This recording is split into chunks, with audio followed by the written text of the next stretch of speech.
siguro huli sinabi ni Marcel Andre, sumaya kayo bigla. Sabi nga, naantok na, ano sinabi mo yung ayos? Okay po, kakakaming binanggit ni Marcel Andre. Nagpapabigay po si Congressman Oka ng 53,000 sa ayos. Lahat nag-attendance doon. Nung mag-attendance kayo, naglagay kayo ng cellphone number. Yun po, yung schedule namin, tapos may tatawag po sa inyo para sa schedule ninyo.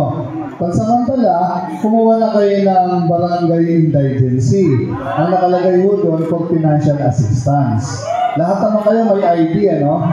Sige. Tapos, ayan na naman, malapit na ang eleksyon. Ang makaho ng kalaban ni si Boy Toyo, taga rito lang daw.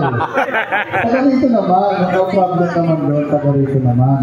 Kaya lang, medyo matagal yata siya nawala rito kasi yung huling sasalita siya, mag-aano siya yung gano'n yung mga investor, yung SM doon, mapapasokay na rito. Tagal na nandito ng SM eh.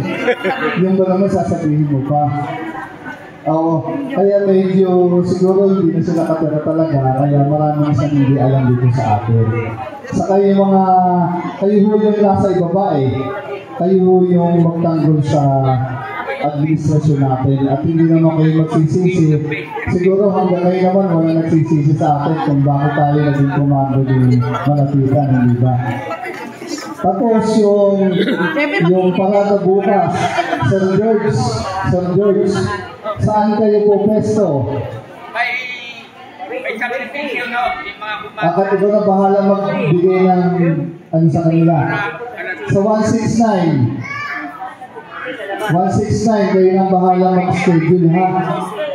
170 si Howard Ineria. Ikaw nang bahala, ha? Sige. Hindi na rin ako magtatagal. Susunod din ako rin sa complex. Siguraduhin nyo lang na nandiyan yung pangalan ninyo at naglagay kayo ng number.